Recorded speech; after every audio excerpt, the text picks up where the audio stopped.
Planet series, The Guardian spotlights the organization's mission to protect and rescue animals that are in distress. Here to talk about how they are giving our furry friends a better life is Moose and Dory. Good morning to you both. So great to have you on. Good morning, Stephanie.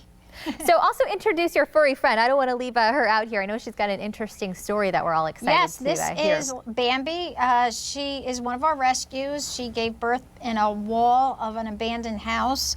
And unfortunately, 3 of her puppies died before we got there, but 3 of them survived. And this is Thumper, one of her babies. And they are totally adorable. She's falling asleep on my lap. Oh my goodness. And soon they'll be adoptable. Bambi and Thumper, I love it, and ready for that forever home that they so much deserve. Talk about how Bambi and others like that have changed your life or lives out there of others, because that's exactly what your show's about on Animal Planet, right? Changing lives, because when an animal is in distress, somebody's got to step in, right? That's correct. The underlying mission of not only the show, but our rescue is to better the lives of animals through love and outreach and education. Well, I think your show is going to tug on a lot of heartstrings, you know, especially for animal lovers out there. I'm a huge animal advocate and have worked in rescue, so I know that it is a tough job. But why did you guys want to invite the cameras in to kind of capture those moments? What was it that made you want to make a show about it? I think it's important that the viewers see a day in the life of the Guardians and what we do and what we go through to help these animals. We sometimes use unconventional methods, but our goal is always to improve the lives of the animals. And we hope that the viewers will love it. There's so much good feel. There's so many good endings. I know people get upset, but this is an important topic.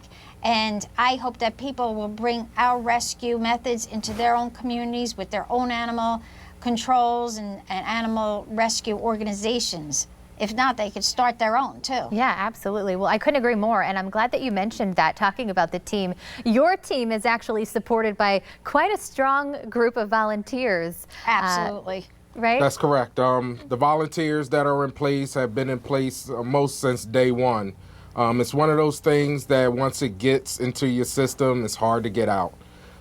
We work as a family. We genuinely care about each other, and it makes it a lot easier for us to band together for the animals. Yeah. Well, and fill us in on your team, you know, specifically how you have band together, just like you're talking about. This team, I would say, certainly proves that you should not judge. That is correct. I'm the poster child for that. And your team knows you by the name of Moose. How did you earn that nickname? Well, my dad was a biker back in the 70s, 80s, and he was Big Moose. I hung out with him all the time as an 8-year-old at his bike club. So the name Little Moose was just kind of placed on me, and it's just a name that stuck. We dropped the little, though. I love it. Well, I want to make sure our viewers know when and where to tune in and see you for your hard work and for our communities. When and where can they watch you in action? On Animal Planet, Saturday nights, 10 p.m. Eastern, and we hope everybody tunes in. It's a great show.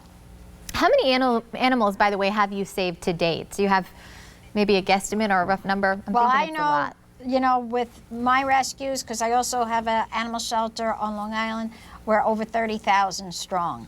And that's a lot of animals. My goodness, it certainly is. Okay, and last question, and I'll let you get back to work. I know you got a lot of work to do, but they just had a headline in the news, a dog who was rescued after being chained up his whole life. Was that you guys? Because I read the article. Yes. I remember seeing something about Guardians in there. That's pretty cool. We're the ones that took them off the chain with those bolt cutters. Yeah, and for our viewers, if they didn't know the whole story, the dog, you know, pretty much spent his life chained up, I believe, to a tree outdoors, and then you guys stepped in. He's never going to be chained again. He's going to be loved. He's going to be indoors. He's available for adoption. We're taking applications on him, and for whatever remaining years he has, they're going to be good years. I love it. I love it. Well, amen to that. And will we see his story featured on your show? Will that one be documented? Yeah, this happened in between, but there'll be more stories like that, absolutely.